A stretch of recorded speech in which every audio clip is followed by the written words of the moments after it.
From WHQR Public Media, this is The Newsroom. I'm Ben Schachman. Thanks for joining us. On today's show, we're sitting down with Jason Smith, District Attorney for Pender and New Hanover counties. A year ago, Smith won a contentious race to replace Ben David, who had served as DA for 20 years. Smith had big shoes to fill, but also serious challenges: restoring morale, implementing e-courts, a new statewide digital court management system, and dealing with new state and local legislation, including Irina's Law, a criminal justice reform bill inspired by the murder of Irina Zarutska in Charlotte, and Wilmington's new anti-camping ordinance. And there's the persistent and thorny issue of youth violence, a deeply complex and difficult issue that Smith has made his mission to take on. All right, District Attorney Jason Smith, thank you very much for being here. Thank you. Thank you again for having me. So it has been just about a year since the 2024 election. Right. There was a lot on your docket, stuff that you wanted to try and tackle, things you were concerned about, things you were looking forward to. Mm-hmm. And I appreciate you coming in for this opportunity to kind of work through some of that. Well, thank you. Thank you. Yeah, look, when we were running for DA back in 24, and you talk to people and they were like, oh, you've got big shoes to fill, or you've got, Ben David was in for 20 years. What are you going to do different? Or is it going to collapse on you? And we talked, you and I spoke even during that. We had some goals. Some of them I expressed to you. Some of them, really, when we got in, we changed some of our goals or made new ones.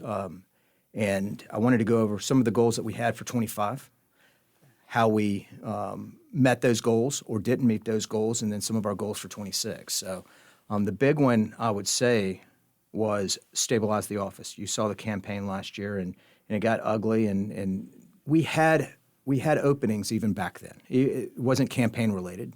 We always have openings. I say always. We don't right now, but we always have people come and go.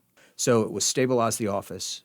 I campaigned on leadership and experience, and one of those was how to manage an office, and that's one of my first goals was, all right, let's stabilize the office. Let's look and see what we have asset-wise, people, and set some. Are they where they're supposed to be, or where they need to be to grow? And that's kind of my first goal was stabilize the office, and then assess who was there and what their strengths and weaknesses, and where were they better served. So, and we did that. Right now we have 0 openings. That means 0 attorneys and 0 legal assistants. And we've had Connie Jordan retired earlier this year, but we had a plan how we were going to replace at least her position.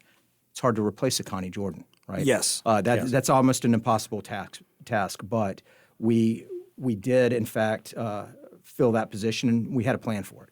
So when I first got sworn in back in December of 2024, I came from Pender. I spent 10 years in Pender, so we were missing that lead person up in Pender, and I did make a hire for that.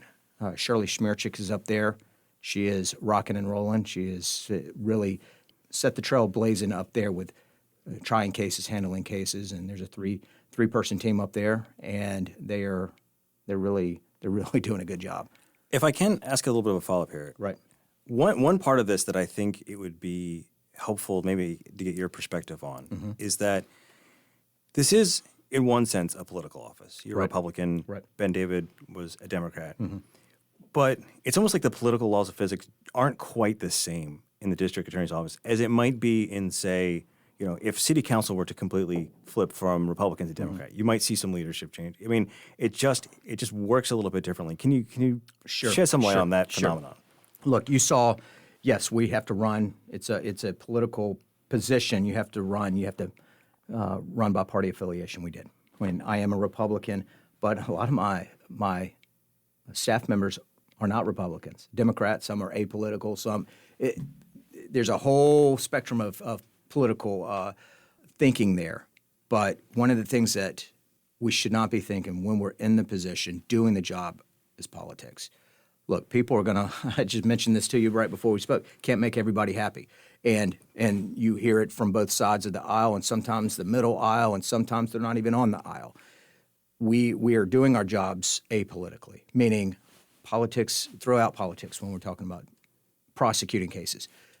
I want to remind everybody and you that our duties and responsibilities are set by our state constitution. Advise law enforcement, prosecute cases. doesn't say and prosecute them on a political spectrum. We can't. I represent everybody: Democrats, Republicans, independents, apoliticals. We represent everybody in New Hanover and Pender County in the criminal justice system. So we are looking out for everybody's safety, and that's kind of how that's how I've run my office, and I think it's working. My other question about staffing morale is that throughout government, we hear about the struggle to recruit and retain, and that's maybe sharper in some places than others in education and in law enforcement. And I feel like in a prosecutor's office, you probably have a much more enticing incentive to go into the private sector as opposed to maybe a public school teacher or a beat cop. Yes. Oh, There's some real, just to be candid, there's some real money to be made there. there's real money to be made in the private sector, and especially if you're very good at litigation. You can make a lot of money out in the private sector. We've got to entice people to stay with us, right? And what for? It's for the betterment of the community. The older attorneys and the mid-level, the 10-year attorneys are there because they love seeking justice on behalf of victims in their community. That's why they're there. They're not there for the paycheck. Yes, eventually, if you stay longer, you obviously your pay is going to go up. Hopefully, But it's recruiting these young attorneys. You've got to be patient with the money. You've got to be here for the right reason, and it's a hard thing. You've got to convince them that what they're doing is for the good of the community. And I'm not saying that private attorneys aren't good for the community. They are, but when you're talking about keeping people, the retention, the recruiting and retention we do things for the better good, right? And many people see that. If they stay long enough, you see that. You see that, if you've handled a murder case, that you've got a family there, that you are not representing them, but you're speaking for their loved one who was killed, right? And you're trying to help, every member of the community with safety, whether it's DWIs, whether it's domestic violence, and it's that calling, to do better for our counties and in our community. So back to your checklist. That was stabilizing the office. That was obviously pretty publicly a big goal. It was a big goal. We had to get back. The biggest way that, look, our whole state, and there's 42 prosecutorial districts, and the people have problems recruiting and retaining. And the goal was, let's bring in good people. Let's find the strengths of the ones that we have here, the strengths of the ones that we're bringing in, and go, can we play to the strengths? People get burned out. People are always going to get burned out, no matter what kind of job they do. And we've got to make sure we take care of our people and say, all right, if you're burning out, is there something else you could be doing within the office? And look, you sit down and say, all right, I want good people first. I can train you to be a prosecutor and a litigator, but I need good people first. And that's what we did. We brought in good people, and they have turned out to be really good prosecutors. So what else was on your list? So that one, everybody said, well, what's your philosophy? Because that was the political, what's your philosophy? Well, philosophy didn't really change whether it was a Democrat or an assistant DA under a Democrat, a Republican or an assistant DA under a Democrat. It was to focus on the worst offenders who do the worst crimes. For instance, our violent criminals and our homicides, our domestic violence, and I'll get to that one here in a minute, drug trafficking, death by distribution. We have that new statute, death by distribution, and really it hadn't been tested much. And I have a few prosecutors that were eager to do, to test that sector. Sex assaults against adults and children, and then our youth violence. And I'll get to that here when we talk about what our future holds. So those were the ones, all right, we're going to come in and focus on these, really try to put those people away. And then, obviously, everybody was wondering, well, what are you going to do for the regular, the drug possessions and some of these lower-level crimes? And look, we did exactly what we've been doing for at least the 15 years, holding people responsible, but trying to find ways to help them better themselves.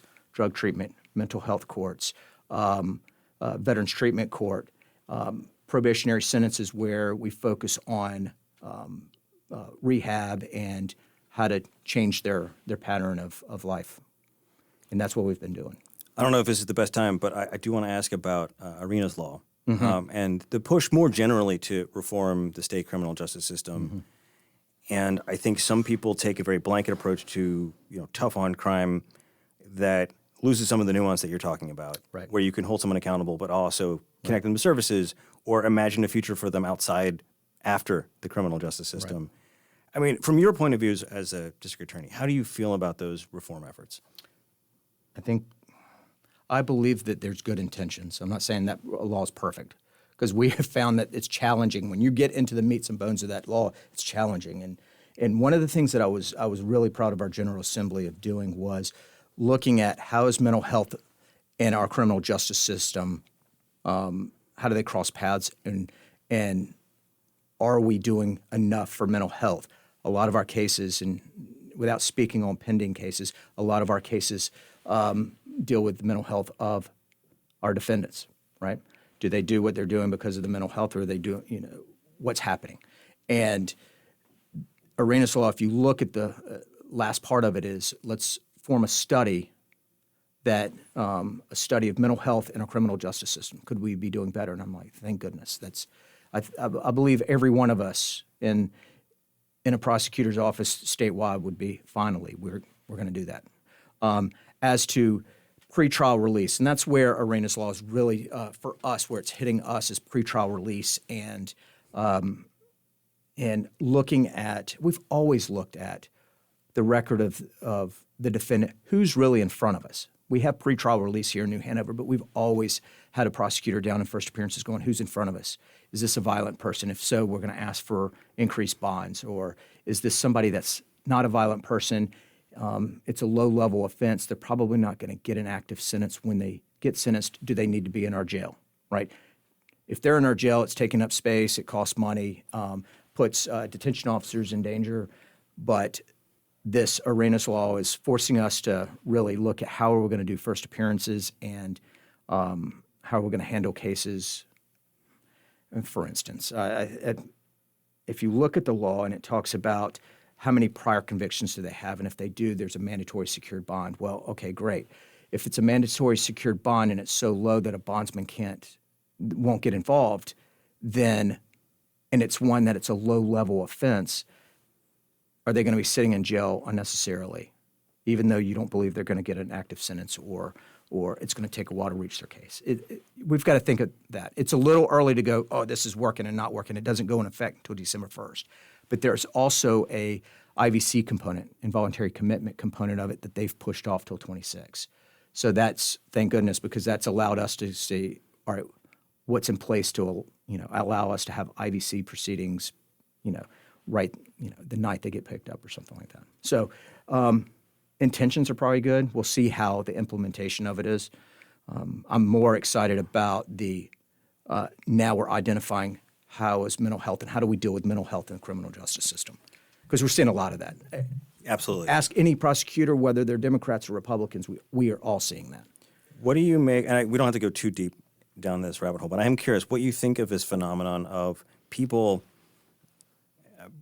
putting a lot of burden on magistrates and prosecutors for what a defendant does after they're released. I mean, and certainly there are, you can cherry pick examples where this person seemed very dangerous or very unstable and was released. And we could talk about those all day.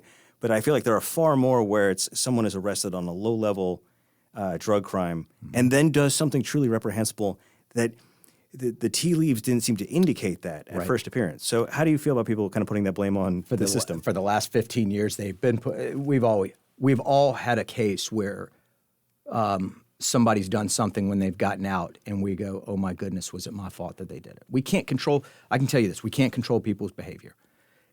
Very outside of your murderers and maybe your sex assaults and your career criminals, they're getting out of prison and or jail at some point in their life.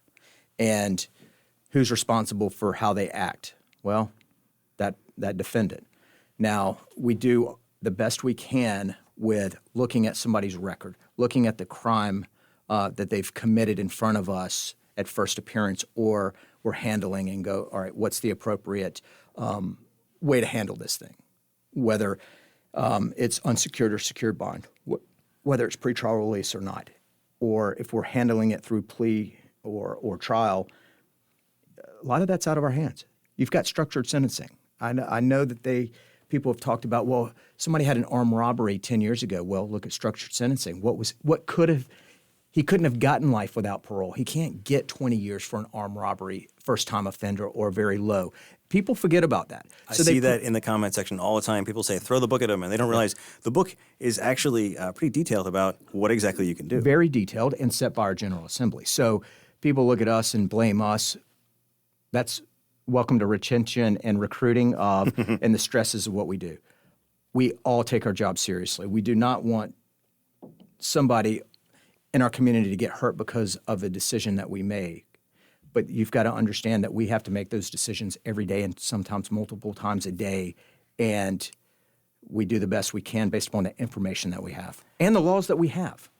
Exactly. Yeah. And I think, that's a large part of why your predecessor, put some considerable resources into diverting cases to the federal courts, where there can be much more lengthier sentences, for example. Right. So, we've seen lengthy sentences in federal court. We get a lot of drug cases, as you know, and there's some that they have harsher punishments in federal court than they do in state court. So some of those go.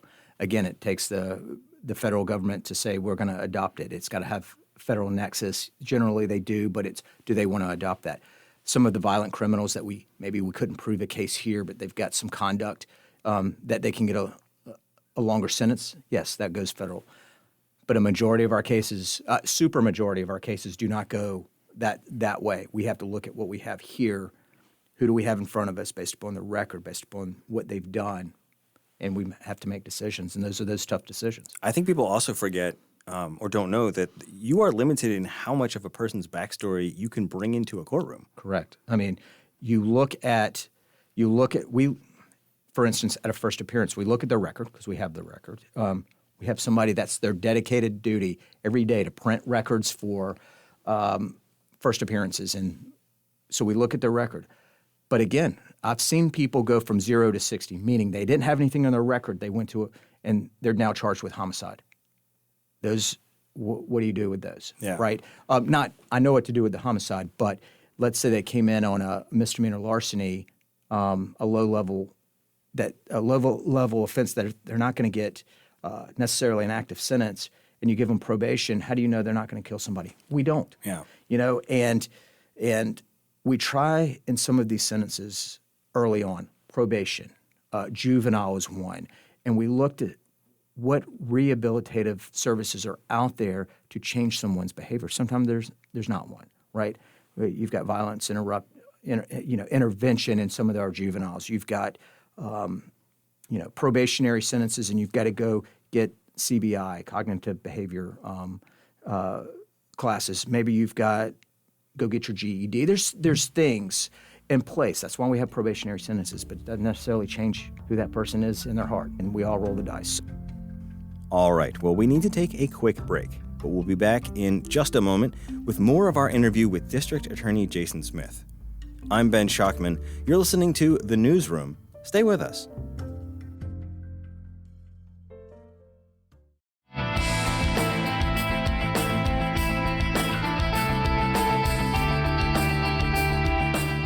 Welcome back to The Newsroom. I'm Ben Schockman. Thanks for staying with us as we continue our interview with District Attorney Jason Smith. This was definitely on your list for the year 2025, Sure. and it is something prosecutors now in every county Yes. have to deal with. Yes. And this is e-courts. E-courts. So this is for people who somehow missed this, the transition from the good old-fashioned paper system to an online system, and it's not been without speed bumps. I call them hiccups and speed bumps. I swore in December. We implemented in February. Didn't get a lot of time to think about it. Actually, I'd been thinking about it. However, didn't realize how significant that transition was going to be and how we say efficient because we were used to the efficiency of paper, meaning, for instance, you come into, and I believe a lot of people who are going to read this story have been to our traffic court, where before I would have a shuck. It's called a shuck. It was a envelope with your citation in it. I could look at it, see what you were charged with, write on it, reduced to improper equipment, or a plea is charged, whatever it was. And that took about a second. I've watched it is like watching like a diner. Yes. Where just meals are just flying out of the kitchen. Yes. Yeah, it's pretty quick. And we deal with, there's on average 750 to 1,000 cases every Friday in New Hanover County. And back in the shuck system, it was easier. You know, you can mark it, to continue a case, you just put a date on it and moved on. Thank you, your case has been continued to this. Now with eCourt's implementation, that paper's gone. You have to look up the case on the system. That takes time because you've got the circle, as my staff calls it, the circle of death, just rotating to to bring the case up. Then in order to do a continuance, you have to click. I don't even know how many times to click for a continuance. It takes a lot longer. It takes a lot more people to staff our traffic court. And we haven't talked about district court. It has really affected district court. Not so much superior court. There were some hiccups there on scanning stuff in, but for the most part, it's district court, including our traffic court. By the time something gets to superior court, you've whittled away a lot of the Yes. paperwork. But Yes. in district court, I have heard anecdotally, both from detention center staff and from the courts, that this has created somewhat, or at least at one point was creating somewhat of a backlog in the jail. It was creating a backlog, not somewhat. It was creating a backlog and still may be creating a backlog. When they first implemented e-courts in February, they had to cut our dockets down. We didn't know what we were doing with e-courts. Nobody knew. So you had to cut the dockets down, which when you cut down, let's say on average you have 150 to 200 cases every Monday through Thursday in 2 different district courts. It's a lot of cases, and you whittle them down to, I believe they capped it at maybe 50 for a couple of months. So we all, not just us, the clerks, the judges, prosecutors, defense attorneys, we all didn't really know what was coming. It was like a freight train that hit us, and we had to understand what was happening. Better,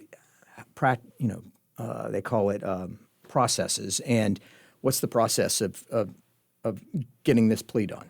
And it took a while. So guess what? It backs up our jail. It backs up our dockets. We have started to work through that with some effort on everybody's part. We've had to throw more assets at it. That's one of those things that when you talk about stabilizing and reorganizing the office, that was one I did not plan to do was, oh my goodness, I need more people in a district court. I need more people at a traffic court because we can't limit our dockets because our jails will fill up and it will take forever to resolve cases. So we've had to throw more assets at it. And just for people who don't follow this stuff, where does that budget come from for that staff? Well, I'm glad you asked. We have state-funded positions. They're state-funded positions. The General Assembly funds those positions, but they only fund a set number. We have 8 positions that are on a grant through the endowment through at least the end of 26. That was my goal for 26 is to find funding or secure funding for those 8 positions. But the state funds those positions. They're set by, at least the assistant DAs are set by statute. So if you want more than 20 assistant DAs, you got to change the law, right? If you want more legal assistance, you got to go to AOC and say, I need more legal assistance. Right now, they're probably going to say no. So you look to other funding sources, grants through county commissioners, endowment, Governor's Crime Commission. We look for funding everywhere. If you look historically, DA's offices grab funding from state, local, county, and other funding sources. And that's a constant process. That is a constant process. All right. So as far as e-courts go, I mean, do you see an ROI down the road where you're like, okay, that was rough, but this is better? We've already seen an ROI on some of this, and that's for return on investment is what you're referring to. Of course, you know what? You can sit at your desk and I need to see a judgment from Cumberland County. Well, guess what? I don't have to call Cumberland County to see it now. I can see the actual judgment, meaning the form paper that is signed, or e-paper now, that is signed by the judge seeing the exact judgment. So that's a lot better. I think eventually e-courts will be more efficient. Right now it's just, it's young, there's problems with it. I'm sure that they'll send updates and we'll get updates to it. My people say it's just it's cumbersome. It's too many clicks and too many of this to get to where we really need. And I think time will work in our favor. I can say as a journalist, it has already started to make our lives a little easier. Yeah. Although I miss the drive to Burgal. Well, you can drive anytime. I like the clerks at Burgal. They're nice. Yes. They're very kind to me yes. when I was a young journalist and didn't know what I was doing. But it does. It makes it easier. You can get on the portal and look. For us DAs that have more access, we can look at, what does that judgment say? Or what does this judgment say? Or I think it's in time, it will be positive. So you highlighted a couple of crime categories that you wanted to drill down on, including youth violence, but there's some other ones. Right. Let's talk about that a little bit. All right. So let me start with our homicides and our crimes, our violent crimes, our crimes that deal with death. And look, one of my goals, and I didn't list it down here because I didn't really know I wanted to do it until I got in, is set a baseline statistically. We've always been, if you've always said, hey, what's your statistics? We'd be like, we don't keep statistics. We got to wait on AOC. We got to wait on maybe the sheriff's office or WPD to tell us, So I'm working on setting a baseline statistics in our office so I can better measure, are my people efficient? Are my people, are they where they need to be, right, in the types of cases? So are you talking about, sorry, when we say statistics, are we talking about, time from indictment to... No, not good luck on that one. That one, that's a little bit hard. And let me tell you, with the implementation of e-courts, it's changed it has changed everything, right? Trying to get statistics from e-courts is a lot different and maybe easier at times, but maybe harder at times. I don't know. I've got a guy that in our office that works on that, and he's like, some things are, it's weird. It's duplicated here or there, and he's pulling out his hair and saying, I can't get the answer. I have seen that where I've pulled up cases and weird dates have shown up. That's it. Yeah, I mean, So when we talk about statistics, number one, how many cases have we brought in and how many cases have we resolved? And in what way did we resolve them? So that's kind of where inner office I want to do. So when we're looking at our homicides, and that's the one I'll give you because it's small enough number that I'm not like, is this accurate or not? But we have resolved 19 first or second degree murders by plea or trial this year. That's a good thing. I want to resolve more than come in, and I believe that we've had less than 19. I don't have that stat because that's one I'm waiting on to, but 19 homicides that we've resolved either by plea or trial this year, and then 13 non-traditional types of cases that result in death, meaning involuntary manslaughters, death by distributions. We've for each of those cases. 3 felony death by motor vehicles, your drunk drivers resulting in death. These are cases that we've resolved, not how many have come in. And then 2 misdemeanor death by motor vehicles. So we've resolved 32 death-related cases so far since January, and we're not done with the year. For me, everybody looks at that going, wow, that's pretty good.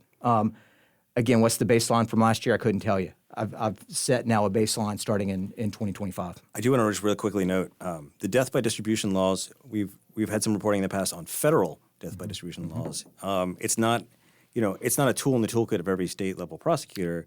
And this is when someone has basically, sold you a narcotic or other illicit drug, and then that person dies. Correct. And the family often, many, many times, I've heard from families who've said, this person effectively killed my son or daughter. Why are they not being held responsible? Correct. So we used to, and I handled one of the first ones where we had one of those in Pender years and years ago, where someone had dealt a young man one pill that was a time-lapsed opiate pill, and we didn't have a death by distribution, so we charged second-degree murder hard, ended up doing involuntary manslaughter because that was what was allowed at the time.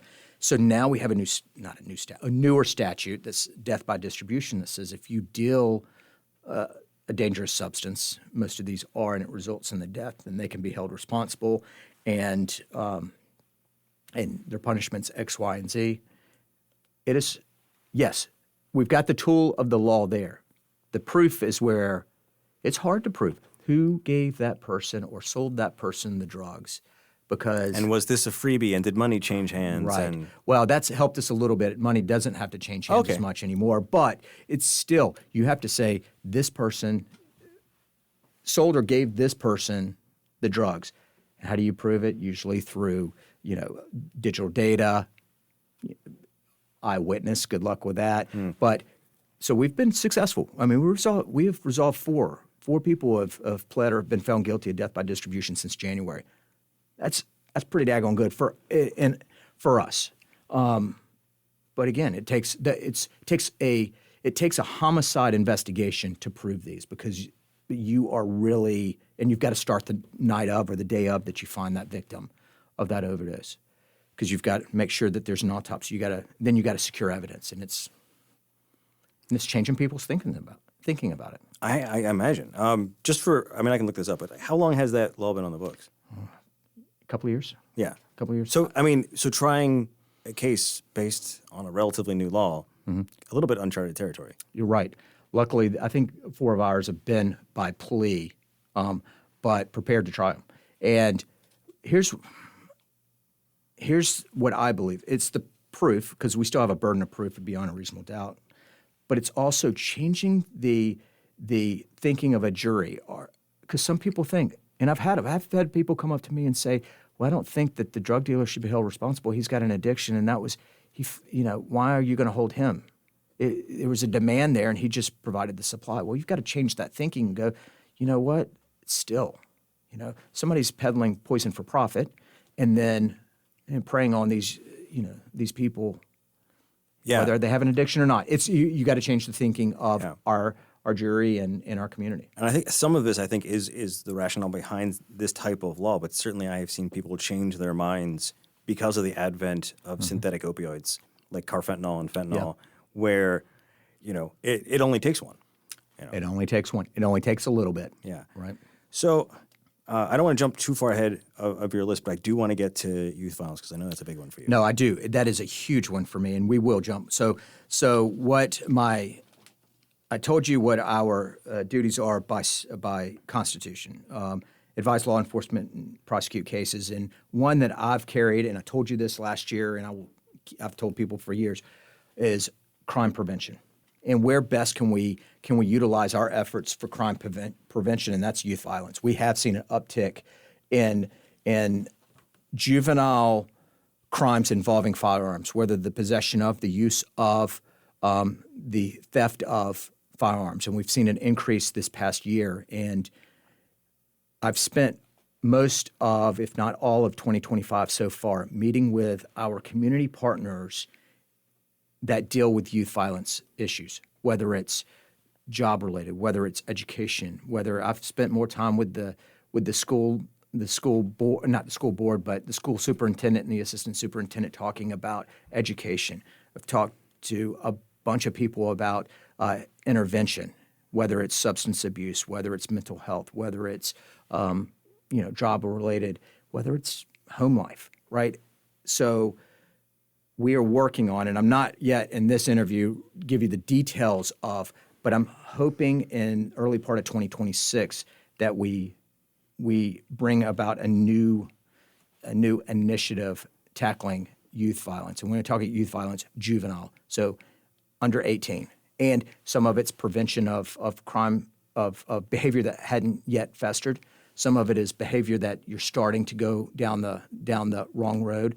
And then you have some that are already there, but you can't give up on a 17-year-old. You really can't give up on an 18-year-old or a 19-year-old. You're still trying to go change that behavior. You're still young, change that behavior so you're not, either dead or incarcerated later in your life. So really, we have hit it hard. Somebody estimated 30 plus organizations that I've met with over this year multiple times going, how can we best tackle this? And I feel led to be at the forefront of that, because that's our future. One of the things I see a lot in cases like this, especially juvenile cases that go into superior court, they go into adult court, right, because of the severity of the crime. Right. Some of them now by mandate. By mandate, yeah. 16 and 17-year-olds that commit an A through E felony are going automatically to superior court. Exactly, and you can almost see it on a spectrum based on the age where you see public sympathy slip away. Mm-hmm. A 12-year-old does something, even something heinous, something violent. There is a level of, well, something must have happened to him, or where were the parents, or or it's a broader cultural critique. But there's mitigating factors that people are building into their comments. And again, this is unscientifically. No, I get it. Facebook comments. you get older, 16, 17, 18, and certainly once you're a young adult, that sympathy evaporates. It does, and it shouldn't. And so how do you get people to sort of re-engage? The word empathy troubles some people, but like, how do you get people to think about this as a person who we could maybe not see incarcerated or in and out of incarceration for the rest of their life? Well, I keep telling people and you, I think we've got to change that child's hope and purpose, right? A lot of these kids I find have no hope. And the people that are not engaged with the children, and we have a lot of keyboard warriors out there that are not engaged with children, or these at-risk children, and say, "Oh, just throw away the key." Do you want somebody to throw away the key on your kid? And I have 4 kids, you know that. One of them is a 16-year-old. Do I want somebody to throw away the key on him? No. Why would I throw away the key on a 16 and 17-year-old kid? Even a younger adult. We've got to have a empathy level, a sympathy level. Yes, kids make mistakes. And I'm a conservative guy. You know that. Kids make mistakes. We all have. You have, I have, keyboard warriors have. If you haven't made a mistake, then please let me talk to you and see how I can prevent kids from making mistakes. They're going to make mistakes. And when kids grow up in at-risk situations or at-risk homes or at-risk neighborhoods or at-risk schools or at-risk whatever, they're going to make mistakes. So we can choose to throw away the key and say, don't worry about them. These keyboard warriors aren't talking to their parents when they're dead, not talking to their parents when, they're incarcerated. Or talking, how about this? Or talking to the victims of their acts when they commit an act and go, have we done everything for this kid that we can do? So I look at it and say, what else can we do as a community for these kids? And I'm not talking about 200,000 people. I'm talking, we have I don't know how many kids we have in this, but we're talking about the at-risk kids, 500 maybe or less, maybe 1,000 or less. And if we say, they've committed this crime and they're 16 or 17, we're just going to give up on them, would we do it for your kid? Would you want to do it for your kid? Some would say, yeah, throw away the keys, kick them out of the house. Well, That's that tough love. Yeah, guess what? Yeah. You're not doing them any favors. And you're probably creating a victim down the line. And I talk to victims all the time. What I don't want is this kid to do something more extreme later down the line. And can we have intervened? I have to talk to those people, and I have to prosecute those cases. And I've put away some younger adults for life without parole. And it breaks my heart. I do it because that's my job. But it breaks my heart going, could we have intervened earlier in their lives to change their hope and purpose and change their perspective on life to go, do you really have to do that? And you and I have talked many, many hours up on that. Maybe this is easier from your position as a conservative. I don't just mean as a politician, but like that's your philosophy. Yeah, right. And there is right now, and this comes in waves. I've seen it many, many times. You've seen it many times. A particularly strident pushback on, call it woke, call it, coddling, call it whatever you want, but a criminal justice system that is, not hard enough or isn't draconian enough. And, how do you talk to people? On the one hand, obviously, yes, there are people who have done terrible things, and I think if you laid out the case details in front of 10 people from across the political spectrum, 9 would probably say, oh yeah, that person needs to be separated from society. But how do you get through the people who really are hell-bent on throwing away the key? Well, let me tell you, I'm not talking about 30-year-old adults here that have had a lifetime of, chances and chances and chances and chances. I'm talking 15, 16, 17, 18. I mean, go to early 20s, right? I'm talking those people that have not had lives. And I would say to this, am I responsible for their actions in the future? We talked about that. Not necessarily. That doesn't mean I don't think could I have saved somebody before if I could have saved this kid. It's not a saver mentality, but it weighs on you. You do what I do, and you deal with the underworld of society, and it weighs on you. Going, can I prevent this? Can I prevent this? Can I prevent this? So when somebody says just throw away the key, I'd invite them to come to court. I'd invite them to come and sit in some of these meetings that I have with victims' families or mamas who say, yes, my kid was a bad kid. And those happen a lot where you have a kid who is killed later on that was running with the wrong group. But those are the kids that we're trying to stop from running with the wrong group. And the mamas say to you, if we could have only done this or we could have done that. Come and sit in the room with me on that and say, oh, I don't have any empathy, right? Look to your own kids. Would you want them? And they're going to blame society. They're going to blame parents. Look, I'm not saying, hey, we're not going to blame, parents. We're not going to blame, groups or whatever. What I'm trying to say is we get into with these kids and say, kid, number 1, 2, and 3, you got to change your ways. And they may not listen. They may not. It may be for not. But at least we can say, look, we tried to change the way that they thought. Did he get the best education he could? Did he get the best job training that he could? Did he find something that made him happy that he could do every day that wasn't against the law, right? I mean, you have kids right now that know they're not going to college, that they don't have a skill, right? We're just going to give up on them. And I would say to those people, come and sit in my office, and we'll see what I see, and then tell me that you don't care then. I think that's, having sat in the courtroom, I think that's the thing that helps you, especially, I just be candid, when you're looking across maybe an economic or racial divide. Right. When you're like, this person's life doesn't look a lot like my life, it's so much easier to disengage like that. But then you see the person and they're in front of you, and it's a little tougher not to have any empathy. Right. Come and sit in my office for a day and see what we see. And tell me then you don't care. Because you're going to care. All right. Well, we need to take one more quick break, but we'll be back in just a moment with more of our interview with District Attorney Jason Smith. I'm Ben Schockman. You're listening to The Newsroom. Stay with us.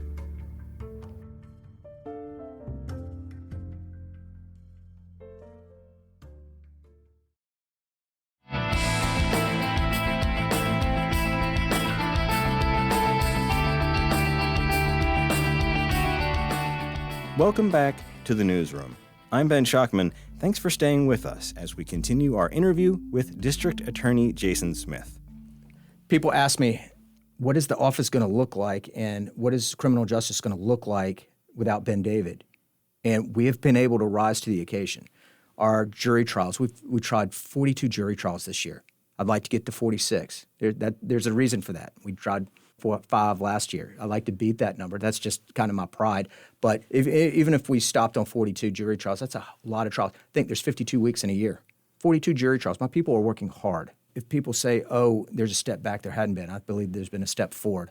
Not anything on Ben. I worked with him for years, but I think we've risen to the occasion. And it hasn't just been me. Really, it's been everybody that's worked in our office. I didn't do it, right? They're doing it. I get to proudly say I just lead them, right? So that is a big one. Our office had a hard year last year. Morale was not very high. Go walk in there this year and see the morale now, and it's changed. People are hungry. Community outreach. I want to briefly talk about this. When we talk about our crime prevention, it's not just inner city youth or youth in general.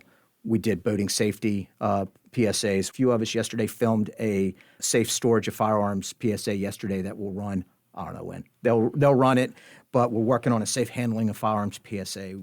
We continued our community safety talks. We've got some school talks later in December. We go out and talk to whoever will invite us to go talk about what we do. So we still are engaged with our community, and I think it's fun. Somebody has said, is it what you thought it would be? No, but it's more than I thought it would be, but better than I thought it would be. I can sympathize a little bit in that the community outreach part of my job it's fun. I like meeting people. Fun. I like meeting people. I like educating people on what we do, because that's where you change people's perception of our criminal justice system and what we do. But you go out and you educate them. Hey, this is what we do. I didn't know that's what you did. Did you ever watch TV? You see a little bit of it. It's not like TV, but I almost feel like people would be more well served in knowing about the criminal justice system if they never watched a single courtroom drama. That is true. Come to jury duty, and that's where you'll learn. The number of people who see, like, they find the body. Well, I've joked about this with you before, but it remains true in every show. They find the dead body in the cold open. They crack the case by the 20-minute mark, and they're in the courtroom 40 minutes in. I would love to do that, but no. I think most prosecutors would. Yeah. Let me tell you what we are doing, and we are looking to, and I've been the advocate for this for a long time, so is Judge Corpening and Judge Faison, a drug treatment court in Pender County. It's close.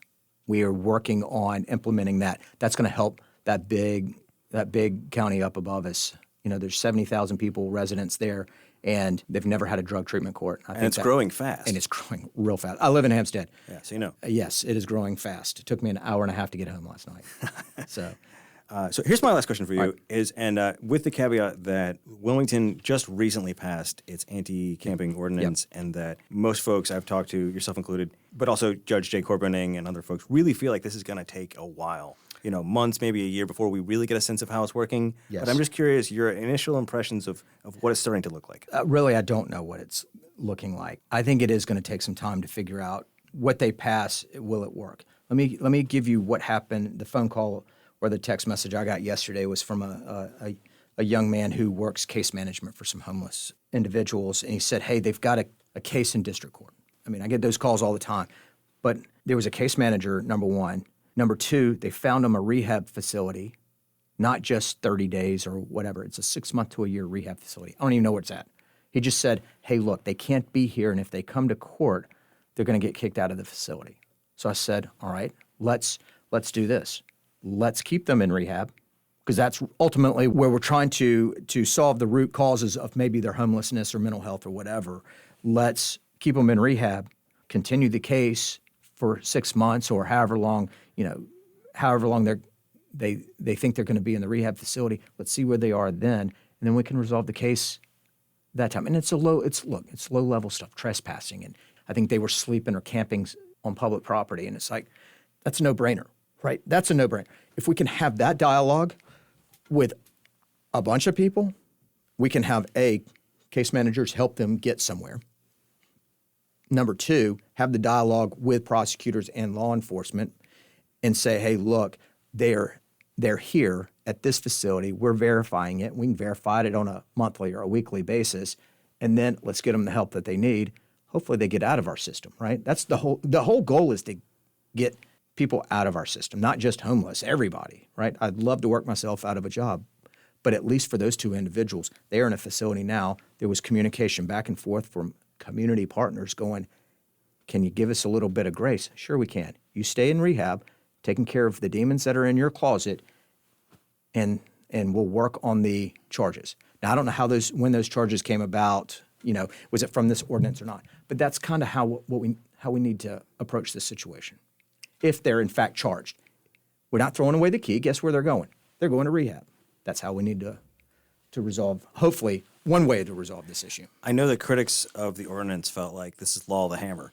And so, and at the end, that it will take time to disprove their concerns. But you feel like that's not the way it absolutely has to go. No, it does not. I mean, look, are you using the charges to sort of to dangle the carrot to say, hey, look, you've got these charges. You need to resolve your issues. We do that all the time. We do that all the time with non-homeless cases. You've got that is probation is dangling the carrot. You don't go to prison, you go to probation. You work on you and get you fixed, and then successfully complete probation, and then you're out of the criminal justice system without going to prison. Same thing here, right? So we're not locking them up, throwing away the key. What we are is if they're committing an offense, which allegedly they were, they haven't been adjudicated of it yet, but allegedly they went to try to fix themselves. All right, let's see how that works. So. All right, well, District Attorney Jason Smith, thank you so much for your time today. Ben, thank you. It's been a pleasure. Well, that's just about all the time we have for this edition of The Newsroom. Thanks to our guest, District Attorney Jason Smith, and WHQR's Program Director, Ken Campbell. Music for today's show was provided by If These Trees Could Talk and Blue Dot Sessions. If you have questions, comments, concerns, or an idea for a future show, you can email us at newsroom@whqr.org. I'm Ben Schockman. Thanks for listening, and I hope you'll join us for the next edition of The Newsroom.